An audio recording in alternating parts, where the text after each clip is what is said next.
Hola a todos y bienvenidos al primer foro de energía organizado por Forbes Colombia, un espacio que se extenderá por 3 días en el que contaremos con la presencia de expertos nacionales e internacionales quienes nos ayudarán a ver cuáles son las oportunidades que tiene Colombia en materia de energías renovables, cuál es la hoja de ruta en cuanto a este tema y qué podemos esperar en el corto y mediano plazo. También vamos a hablar un poco sobre los proyectos que se están construyendo en el país en materia de energías renovables, de energías limpias, parques eólicos y solares que están llegando a todas partes del territorio colombiano y qué papel tendrá este sector en cuanto a la recuperación económica y a la reactivación del empleo. Y en este primer día de foro tendremos espacios de conversación muy relevantes. El primero de ellos con el ministro de Minas y Energía, Diego Mesa, quien nos contará cuál es el panorama de Colombia en materia de energías renovables. El segundo espacio va a ser con expertos del Banco Interamericano de Desarrollo, quienes nos dirán un poco sobre el panorama mundial de las energías limpias. No se pierdan ningún detalle y recuerden que si quieren volver a revivir este foro pueden hacerlo a través de nuestras redes sociales.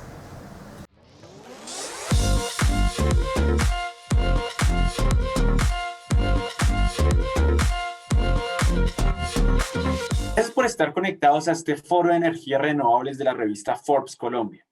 Este espacio lo hemos diseñado para hablar sobre las oportunidades que tiene Colombia en la transición energética, sus oportunidades, el impacto en las regiones y cuáles son las empresas que están destinando sus inversiones para toda esta revolución. En el panel de hoy tenemos al ministro de Minas y Energía, Diego Mesa, con quien hablaremos sobre la transición energética, la apuesta del gobierno nacional y cuáles son las inversiones que se prevén en el corto o mediano plazo. Además, cómo será la subasta de energías renovables que se prevé para el segundo semestre de este año.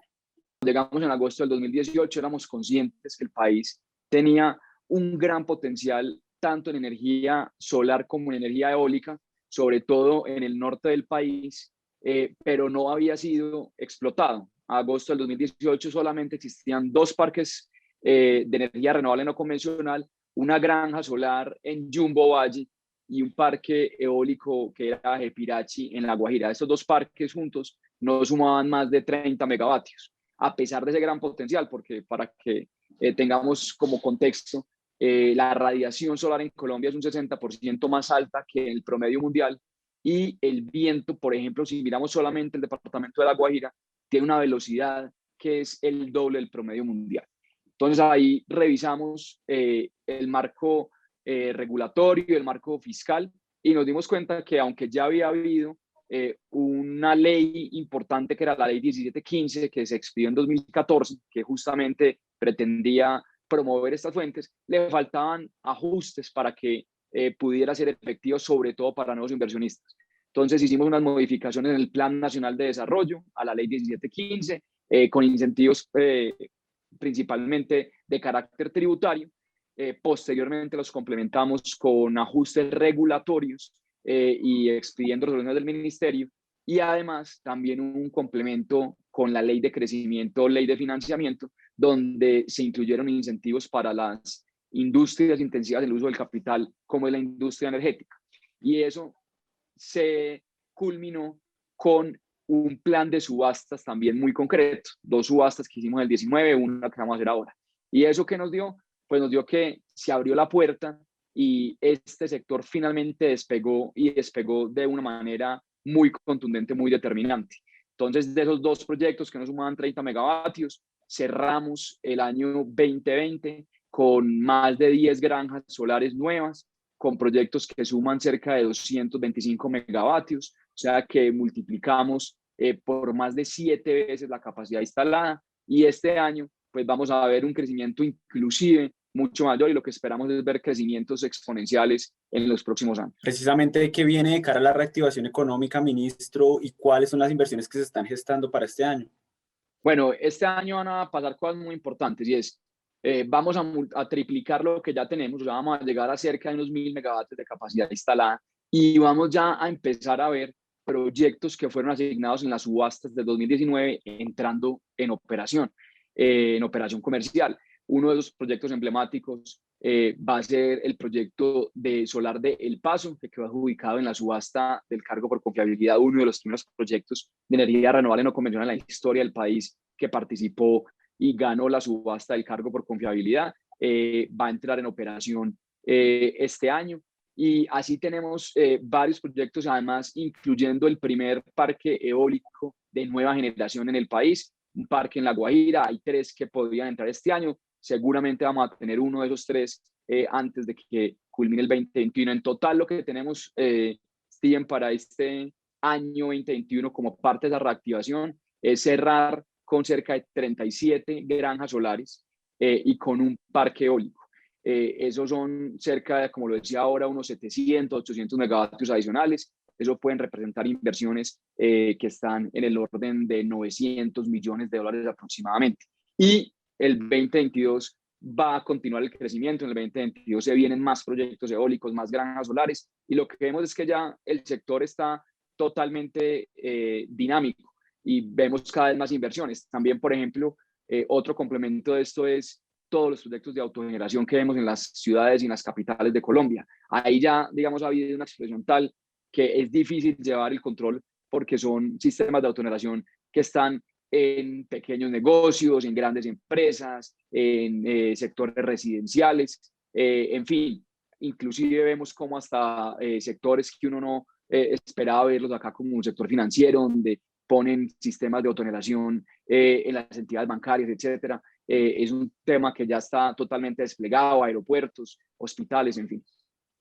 Ministro, ¿qué papel está jugando en este momento Colombia frente a la región en materia de energías renovables y también cómo está parado hoy Colombia frente al mundo? Creo que todas estas políticas que hemos desarrollado y ver ya la materialización, porque aquí no nos quedamos en discursos y en simplemente sacar leyes, sino que estamos viendo los resultados concretos de esas políticas públicas que introdujimos en el año 2019, ya el mundo está reconociendo ese gran salto que está dando Colombia.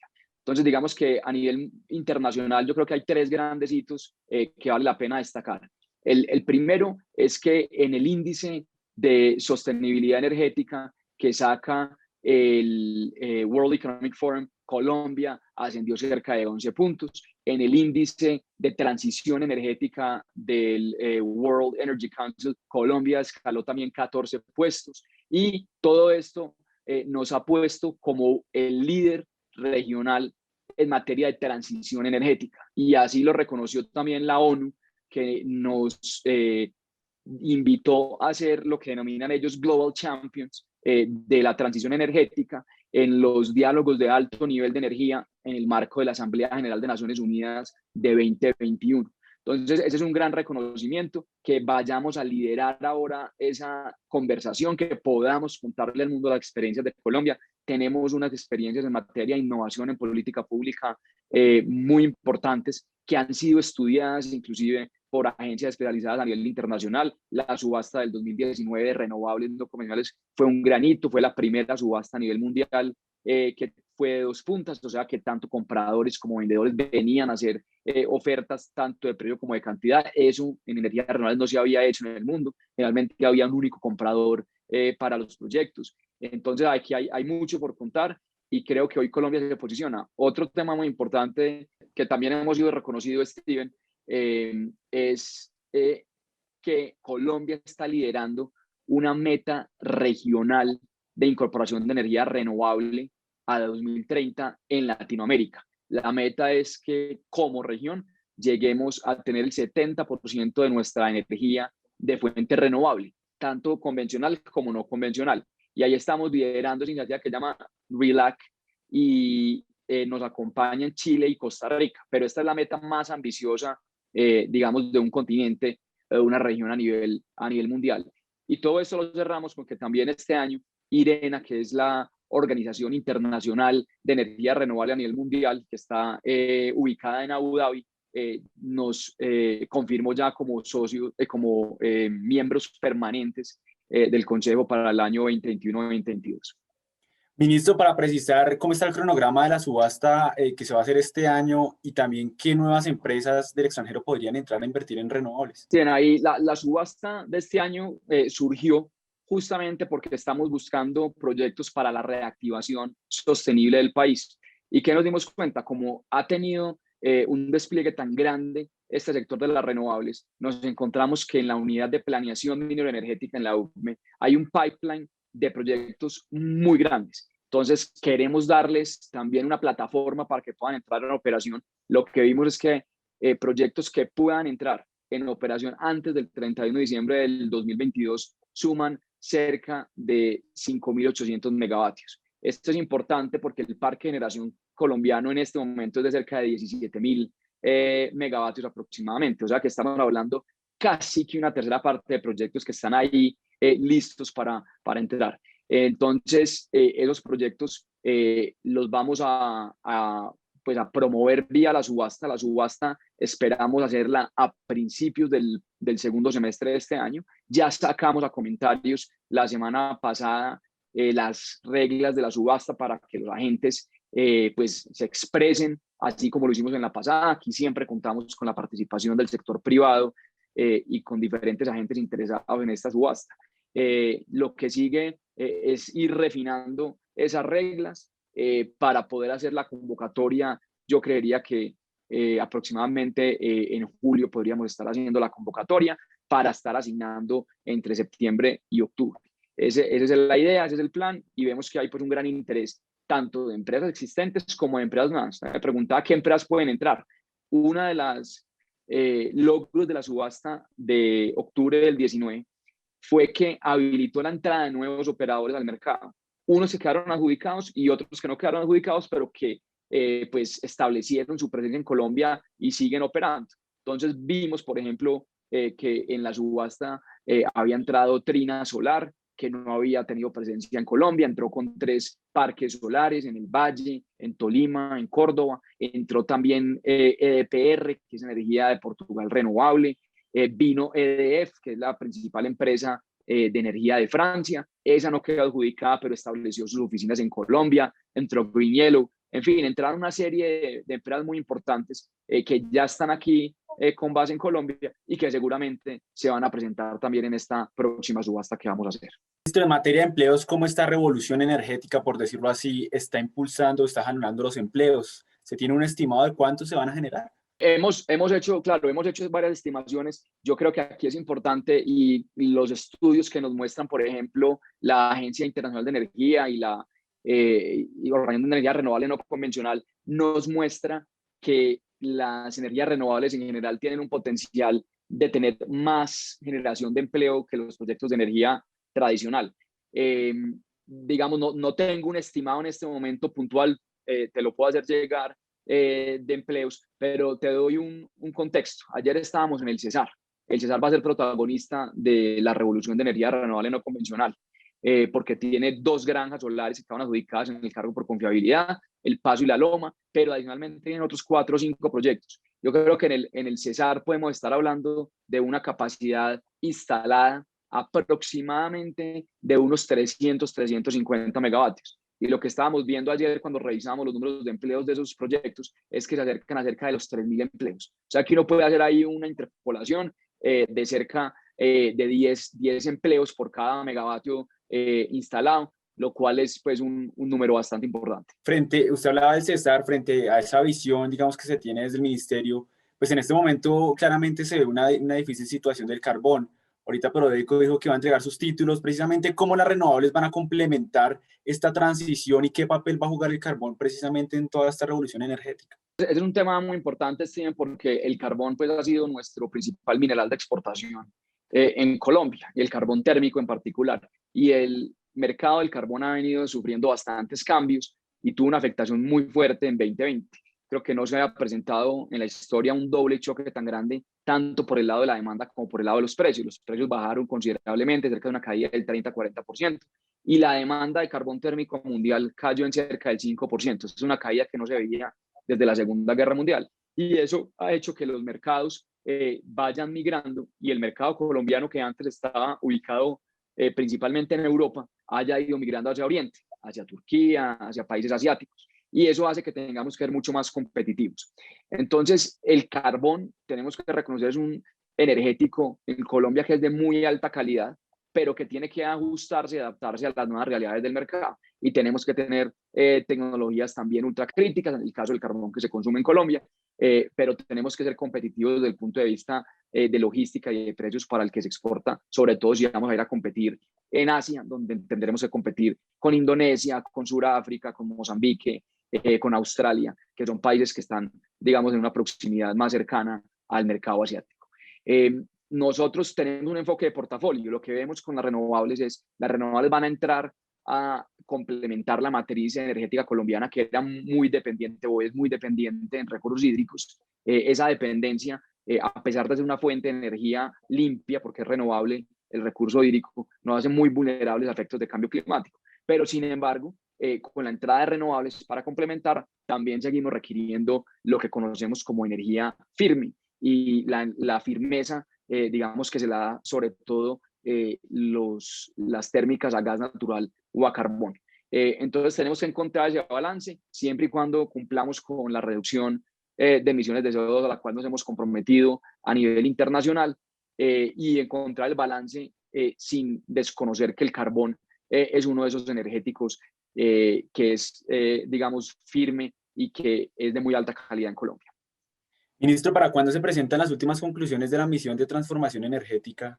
Ya las presentamos, Steven. Ese fue un trabajo pues bastante largo. Se presentaron. Ahora lo que hicimos es que publicamos a comentarios y se cerró la semana pasada también el borrador de la hoja de ruta para implementar las recomendaciones de la misión. O sea que ya estamos en un paso más adelante, que es que ya como gobierno, que tenemos un grupo de trabajo, una mesa técnica con todas las entidades del sector, decidimos qué recomendaciones se van a implementar y en qué periodo de tiempos. Entonces ahí se publicó a comentarios, hay unas acciones que son inmediatas, que ya inclusive estamos implementando, que ya hemos implementado, hay unas acciones de corto plazo, de mediano plazo y de largo plazo. Entonces ahora estamos en este momento justamente revisando todos los comentarios que hicieron los agentes para posteriormente poder publicar una hoja de ruta ya en firme y arrancar formalmente con la ejecución. Desde la visión del ministerio, ¿ustedes creen que todavía hay algunos retos en materia regulatoria para impulsar en el tema de energías renovables? Yo creo que hay retos, Steven, digamos, hablando de lo que se viene, todavía tenemos que acabar de ajustar algunos puntos. Por ejemplo, un hito que vamos a tener este primer semestre es la adjudicación de la primera subasta en Colombia y en Latinoamérica de almacenamiento de energía a gran escala, usando baterías. El almacenamiento definitivamente va a ser una pieza fundamental de la transición energética. En este caso, en Colombia, vamos a utilizar esta batería a gran escala en el departamento del Atlántico para complementar la red, para darle soporte a la red de transmisión y bajar las restricciones. Pero las baterías a gran escala tienen múltiples usos. Entonces, ahí tenemos que reglamentar qué otros usos queremos ver. Y lo que queremos esperar es que si esta adjudicación es positiva, como estamos seguros que lo va a hacer por el gran interés que ha despertado en diferentes agentes a nivel nacional e internacional, es poder hacer una serie de subastas de almacenamiento de manera periódica, de manera regular, y ver también cómo esas baterías de gran escala pueden complementar esa variabilidad de las energías renovables no convencionales. Entonces ahí vamos primero con esta primera subasta para complementar la red, pero seguramente nos va a tocar hacer ajustes regulatorios para habilitar otros usos del almacenamiento a gran escala.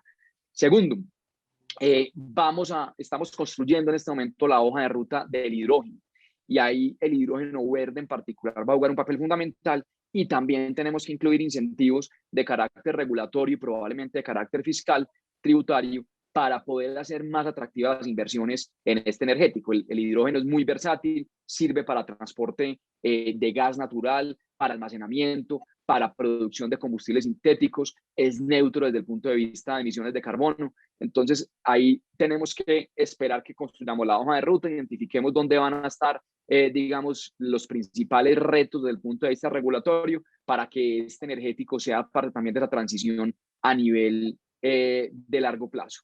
Y finalmente, Steven, también estamos apostándole a la geotermia, que la geotermia también es una energía renovable no convencional, donde sacamos ya comentarios y estamos esperando para dar en firme el marco regulatorio de geotermia. Este mes entran los 2 primeros pilotos de generación de energía eléctrica con geotermia en el departamento del Casanare, pero esperamos complementar el marco regulatorio para poder seguir apostando a este tipo de proyectos con geotermia. Para precisar, ministro, ¿para cuándo estaría lista la hoja de ruta del hidrógeno verde en Colombia?